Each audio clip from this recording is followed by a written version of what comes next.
안녕하십니까. 사회문화를 가르치게 된 김서영이라고 합니다. 2022년 수능이 되면서 코로나 문제뿐만 아니라 이제 문이과라는 게 없어진다는 가장 큰 이제 격변기가 도래했습니다. 그러니까 2022년 이제 수능에서 우리가 지금까지는 그러니까 올해 수능까지만 하면 이제 문과, 이과라는 걸 선택을 했었는데요. 이제 문이과라는 구분 자체가 없어졌습니다. 그리고 아시다시피 수포자만 많은 게 아니고 과포자도 많아졌다라는 걸 명심을 하셔야 됩니다. 그래서 우리가 흔히 얘기해서 뭐 이공계를 가야 되기 때문에 뭐 과탐을 선택한다라는 게 있지만 지금 2022학년도에서는 일단 문과 성향의 학생들과 이과 성향 학생이 분명히 있기는 한데 우리가 과탐을 이제 필수 과목으로 지정한 학교가 어느 학교냐라는 그걸 명심하시는 게 가장 중요한 것 같습니다. 그러니까 흔히 얘기해서 우리가 뭐 서울에 있는 최상위권 대학에서 과탐 2개를 필수로 지정을 했습니다. 근데 이제 문제가 뭐냐면 어차피 그 대학에 가기 위해서는 과탐이 1등급 내지 2등급, 최소 2등급을 받아야만 갈 수 있다라는 함정이 있고요. 그러면 과탐의 1, 2등급을 못 받는 학생들은 결국은 필수로 지정하지 않는 대학에 이공계를 가거나 아니면 아예 사탐으로 가서 이제 흔히 얘기하는 대학 레벨을 올리는 그런 방법을 연구할 수밖에 없습니다. 그래서 올해 수능보다 2022학년도 내년 수능에서는 분명히 사탐 선택자들이 늘어날 것이고요. 그 다음에 이제 특히 이제 6평이나 6월 평가원이나 이런 걸 치고 나면 아마 과탐에서 사탐으로 그때 가서 이제 갈아타겠다라고 생각하는 학생들이 원래보다 훨씬 더 많아지지 않을까라는 예측이 가능할 것 같습니다. 그래서 미리 이제 사탐을 가지고 이제 대학 레벨을 올리고 또는 뭐 아예 문과 성향 학생일 때는 어쩔 수 없이 사탐을 처음부터 이렇게 준비를 많이 해놔야만 나중에 뭐 과탐에서 사탐으로 갈아타는 학생이라든지 아니면 대학 레벨을 올리기 위해서 사탐을 전략적으로 준비하는 학생들에게 대비할 수 있기 때문입니다. 그래서 미리 그 부모님들이 그 생각을 하셔서 사탐 공부를 처음부터 이렇게 체계적으로 준비해서 그 학생들이 나중에 사탐으로 많이 갈아타더라도 안정적인 1, 2등급을 받을 수 있도록 미리 준비하는 게 중요하지 않을까요? 그래서 늘 명심을 하셔야 될 게 선택 과목을 지정하지 않은 이공계를 가거나 아니면 대학 레벨을 높이기 위해서 사탐을 하시는 분은 미리 사탐을 선점해서 열심히 공부하는 게 중요할 것 같습니다. 그 다음에 부모님들이 이제 사탐 과목 중에서 뭐를 선택하는 게 가장 좋은가라고 되게 의문을 가지시는데 내신과 수능은 조금 다릅니다. 그러니까 내신은 학교에서 이제 지정한 과목을 하면 되지만 수능은 그렇게 내신했다고 해서 했다가 나중에 1년 동안 공부했는데 점수가 결국 뭐 3등급, 4등급 이렇게 받으면 수능 공부를 한 의미가 전혀 없어지게 됩니다. 그래서 일단 선택을 어떻게 하느냐라는 게 가장 중요한데요.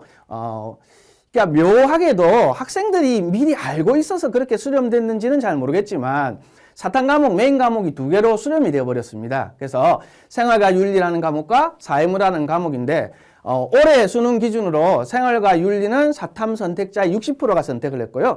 사회문화는 조금 그거보다는 좀 적지만 58%가 선택을 했습니다. 그러다 보니까 이제 대부분 학생들이 생윤과 사문으로 수렴되는 현상이 발생하는데 왜 그런 현상이 발생하느냐라고 했을 때 이유는 2가지 때문입니다. 첫째는 일단 수시에서 등급이라는 개념이 있기 때문에 소수가 선택하는 과목은 매니아층이라는 게 있습니다. 그러니까 매니아층이 있다 보니까 그 매니아층들은 시험이 쉽게 나오든 어렵게 나오든 잘 봐버리기 때문에 1, 2등급을 어느 정도 자기들이 그냥 장악을 해버립니다. 근데 많은 학생들이 선택하다 보면 1, 2등급을 장악하는 애들이 그만큼 적어지기 때문에 1, 2등급을 받을 수 있는 확률이 높아진다라는 게 그 첫 번째고요. 그 다음에 많은 학생들이 선택하다 보니까 등급에서 쉽게 얘기하면 동점자가 많을 때 우리가 1등급을 4% 준다라고 생각하는데 실제로는 5%, 6%까지가 1등급이 나옵니다. 그게 이제 동점자가 많을 때는 그만큼 1등급을 내려주기 때문에 그렇습니다. 그래서 심지어는 사회문화가 수능에서는 1등급이 9%까지 9.6%까지 나온 적이 있습니다. 그만큼 1등급을 받을 수 있도록 하려면 많은 학생들이 선택하는 게 첫째 중요한 것 같습니다. 그래서 선택자가 많은 과목으로 이제 몰리게 됩니다. 그 다음에 이제 2번째 이유가 정시로 가면 백분이나 표점이라는 게 굉장히 중요한 개념이 되는데요. 사회문화라는 거 부모님들이 그런 말씀 많이 하십니다. 한 개만 틀려도 뭐 2등급으로 갈 수 있지 않냐. 맞습니다. 그건 맞고. 그래서 많이 선택하는 게 중요하고, 그 다음에 한 문제 틀려서 2등급이 되면 어머님들 한번 상상을 해보시면 답이 나옵니다. 다 맞았을 때도 100분위가 94%, 95% 나오는 경우도 있습니다. 그리고 표점이 다른 이제 과목의 표점 이제 뭐 1등급이 한 45점 되는 과목과 비교했을 때 만점을 받았는데도 불구하고 요 45점 1등급 받은 것보다 오히려 표점이 떨어지게 나오는 경우도 있습니다. 그래서 그 위험이라는 게 우리가 흔히 얘기하는 뒤통수를 맞는다고 하죠. 그 뒤통수를 안 맞는 과목이 뭘까라는 걸 선택하고, 그래서 수능 과목을 따로 이제 그런 과목으로 선택하는 경향이 많습니다. 그러니까 가장 대표적인 게 이제 사회문화인데요. 사회문화는 지금까지 이제 우리가 흔히 얘기하는 뒤통수를 맞은 적은 없습니다. 그래서 늘 50점 만점 1등급 컷인 적도 없고, 늘 47점, 어려울 때는 뭐 45점, 44점까지도 1등급 컷이 떨어지고요. 올해 수능에서도 사회문화가 어려워서 예상 컷으로는 44점 정도를 1등급 컷으로 보고 있습니다. 근데 이제 그러면 부모님들이 그거 공부하기 되게 어렵지 않나? 라고 생각하는데 그렇지는 않고요. 많은 학생들이 선택하다 보니까 이제 우리가 흔히 얘기해서 사회문화에서 특히 좀 어려운 내용이 있는데 그 내용이 늘 조금 어렵게 나옵니다. 그러니까 많은 학생이 선택하다 보니까 그 어려운 내용을 공부해서 극복한 학생이 있는 반면에 대부분 학생들은 그걸 극복을 안 하고 그냥 뭐 물론 국영수 공부하는데 시간을 많이 할애하기 때문에 그렇긴 하지만요. 그래서 그러다 보니까 그 어려운 부분, 그게 문제라서 표점도 잘 나오고, 백분위도 잘 나오고. 근데 또 나머지 내용은 되게 쉽습니다. 그러다 보니까, 많은 학생들이 선택하게 되고, 그러니까 오히려 내가 사회문화라는 과목을 선택해서 조금만 뭔가 이제 다른 학생들보다 조금만 더 노력을 더한다든지 이렇게 했을 때는 안정적으로 1등급이나 만점이 나오게 만들 수 있는 과목입니다. 그래서 학생들이 이제 생윤 다음으로 사회문화를 많이 선택하게 되는 겁니다. 그래서 그 부분을 이제 머릿속에 어머님들도 명심을 하시면 사회문화가 일단 많이 선택하기 때문에 뒤통수를 맞지 않을 거야. 그 다음에 100분이나 표준 점수에서 다른 과목에 비해서 손해보는 일은 발생하지 않아.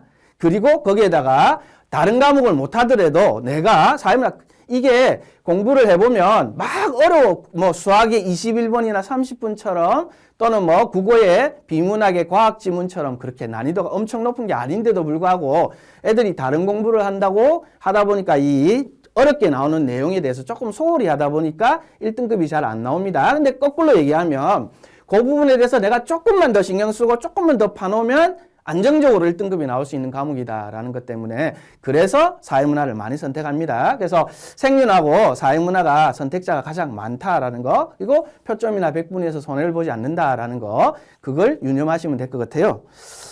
그 다음에 이제 제가 비버를 닮았나요? 학생들이 저보고 자꾸 비버쌤 이렇게 하는데 뭐 저도 살짝 인정을 합니다. 비버를 닮았다라고. 근데 그러면 사회문화를 왜 제 수업을 들어야 되느냐에 대해서 이제 뭐 조금만 설명을 드리자면 그렇습니다. 제가 이제 저는 이제 재수학원에서 애들을 좀 많이 오랫동안 가르치고 그다음에 뭐 재학생도 가르치고 이렇게 하는데요. 그러니까 가르치면서 십몇 년을 가르치면서 느낀 딱 첫 번째가 학생들이 공부를 할 때 가장 필요한 게 뭘까? 이게 과목의 내용이 아니고 과목을 떠나서 학생들에게 가장 필요한 게 뭘까라는 걸 생각을 해봤습니다. 그러니까 가장 필요한 게 뭘까? 그러니까 부모님들이 보는 거는 뭐 공부를 열심히 해야 돼, 뭐 이런 다양한 걸 얘기하실 수 있지만 현장에서 학생들과 접한 제가 느낀 첫 번째는 자존감입니다. 그러니까 학생들이 자존감이라는 게 생기지 않으면 절대로 성적은 올라가지 않습니다. 그러니까 뭐 아무리 좋은 뭐 공부를 한다, 뭐 선생님이 붙는다, 그거보다 더 필요한 거는 학생들이 자존감, 즉 해도 된다, 나는 하면 돼, 하면 올라가라는 마음, 그게 들었을 때 그 다음에 이제 선생님도 좋은 선생님이 필요하고 그 다음에 공부도 열심히 하고 이게 붙습니다. 그러니까 그게 제일 중요한데 부모님들은 어쩌면 얘가 지금 어떤 심리 상태인가, 자존감이 있는가 없는가, 그런 거에 대한 생각을 조금 덜 하시는 것 같아요. 그래서 저도 이제 학생들하고 상담을 되게 많이 하는 편인데, 상담을 해보면 애들이 그렇습니다. 선생님, 저 해도 안 되는데요. 그냥 시키니까 해요. 그러니까 앉아있기만 합니다. 그러다 보니까 꼭 분명히 공부는 하고 있는데 성적은 안 올라가고. 그래서 제 수업의 첫 번째 특징이 그건 것 같습니다. 저는 학생들에게 자존감이라는 걸 심어주는 걸 굉장히 중요한 포인트로 생각합니다. 그리고 그걸 심어주기 위해서는 뭐 일단 그 학생들이 이제 가지는 어떤 문제점이라든지 그런 거에 대한 멘토가 좀 많이 필요하겠죠. 그거보다 솔직히 더 중요한 거는 학생들이 공부를 해서 이제 성적이 올라가는 걸 경험을 해야 됩니다. 그 경험을 했을 때, 아, 나도 하면 되는구나 라는 그런 마음, 그게 자기에 대한 자존감. 나는 해도 안 돼 라고 하면 뭐든지 자신 없어 합니다. 근데 내가 뭔가 하니까 올라갔어. 성적이 올라갔어. 그럼 해야지. 하면 되네? 라는 마음, 그게 이렇게 전파가 되어서 다른 과목에도 영향을 미치는 것 같습니다. 그러니까 사례로 뭐 원래 저인데 배운 학생 중에 사회문화 7등급으로 시작한 학생이 있는데요. 그러니까 뭐라고 해야 될까? 다른 과목은 거의 포기 상태고 사탐이라도 좀 해서 어떻게 이제 뭐 수시나 이런 거에서 최저라도 맞추겠다라는 그런 생각으로 온 것 같아요. 저하고 되게 오랫동안 얘기를 했는데 하다 보니까 이제 사회문화 좀 집중적으로 이렇게 공부를 하고 그 다음에 이제 심리도 이렇게 어루만져주고 하다 보니까 9평 가서 사회문화를 2등급을 받았습니다. 7등급 받았던 학생이 9월 평가는 2등급을 받았어요.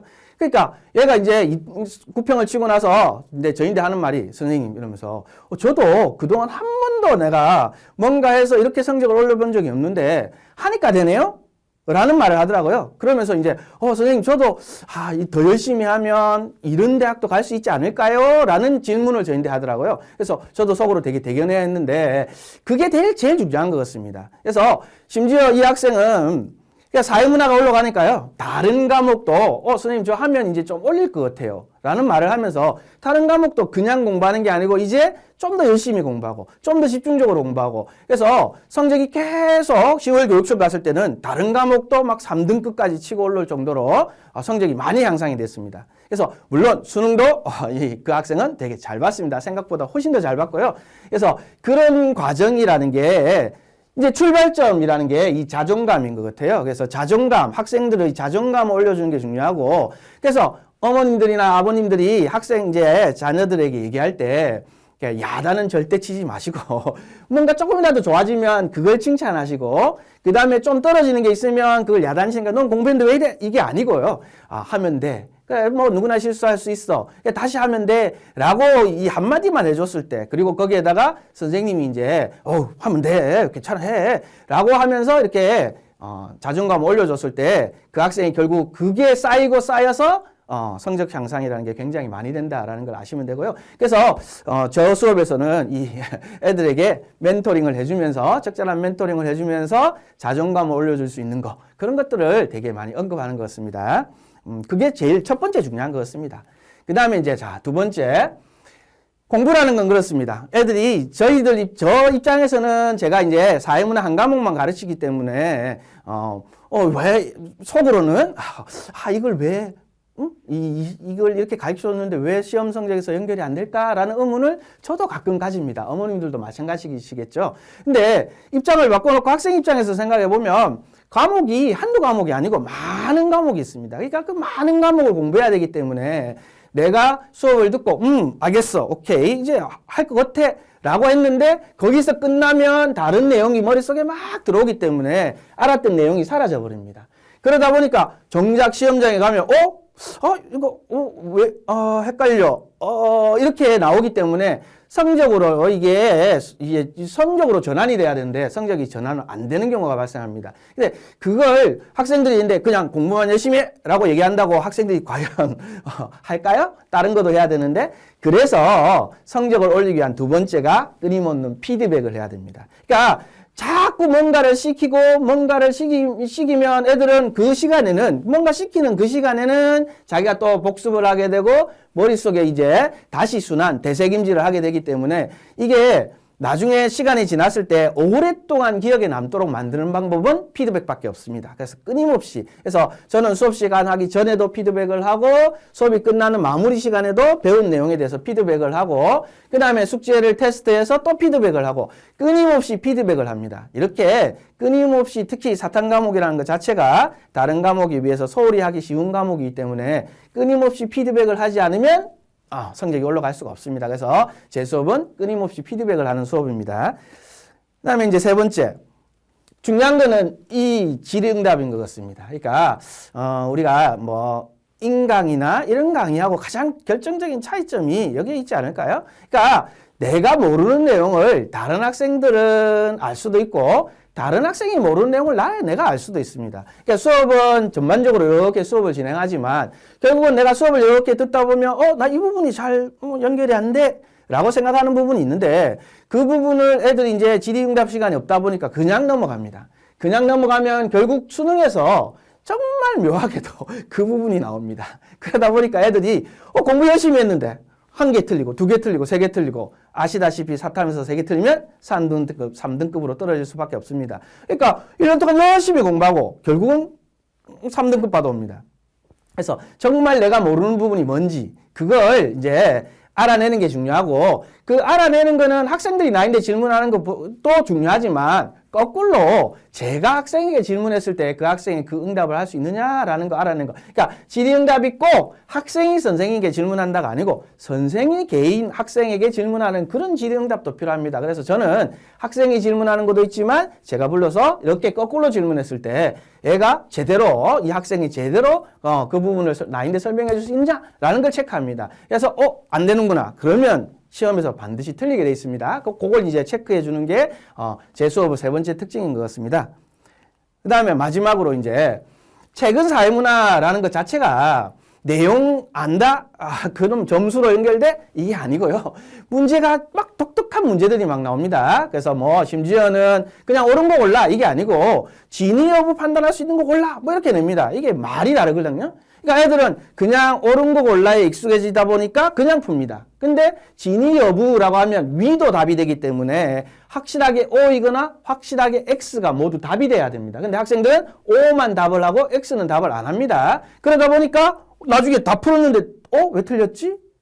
그러니까 문제를 제대로 안 보기 때문에 그렇습니다. 그리고 심지어는 수능처럼 A, B를 주고 뭐 점수 예 아니요 해갖고 몇 점 이렇게 줍니다. 그럼 점수에 따라서 예가 맞는지 안 맞는지 그러면 또는 가 비워놓은데 어떤 말이 들어가는지 그러니까 우리가 그냥 개념을 알아라고 해갖고 이 문제를 풀 수 있는 게 아닙니다. 그래서 이런 문제를 푸는 방법은 익숙해지고 그 다음에 이 센스를 발휘해야 됩니다. 근데 센스라는 게 시험장에서 네가 해라고 하면 수업을 들을 이유가 없겠죠. 그래서 센스를 발휘할 수 있는 키워드를 자꾸 심어줘놔야 됩니다. 그러니까 이런 문제가 나오면 요거부터 해야 돼. 요게 해결이 되면 나머지가 풀려라는 그 순환할 때 이 문제풀이의 순서에서 키워드를 자꾸 주입시키는 게 중요합니다.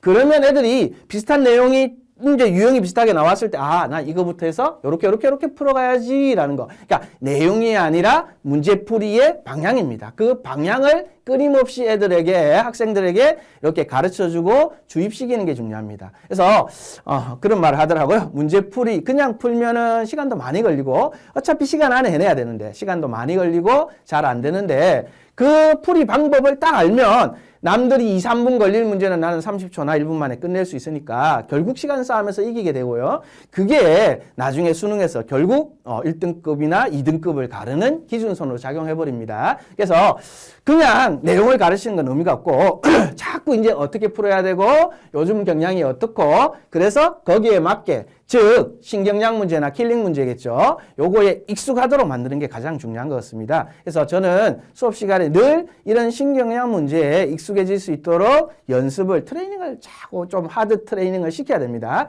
그렇게 시켜서 익숙해지도록 만드는 게 제 수업의 특징입니다. 자, 어쨌든 코로나 때문에 뭐 내년에 어떻게 될지는 모르겠지만 한 번의 격변기는 더 오지 않을까요? 그래서 올해 수능뿐만 아니라 내년 수능에서도 어떻게 내가 준비하고 대비하느냐에 따라서 분명히 성공하는 학생과 실패하는 학생이 이렇게 갈라질 거라고 저는 생각합니다. 그래서 미리 현명하신 분들은 미리 이렇게 계획을 짜고 미리 대비하고 그래서 이렇게 해서 이렇게 해야 되겠구나라는 그 생각을 하시는 게 중요한 것 같고요. 그렇게 했을 때 이제 학생들이 1년 동안 공부한 보람이 있고 어머님들이나 부모님들이 원하시는 대학에 보내실 수 있지 않을까라고 생각합니다. 어쨌든 제 이제 내용을 들어주셔서 감사하고요. 저인데 학생들을 맡기시면 제가 열심히 잘 케어해서 학생들이 열심히 공부할 수 있도록 만들겠습니다. 자, 들어주셔서 감사합니다.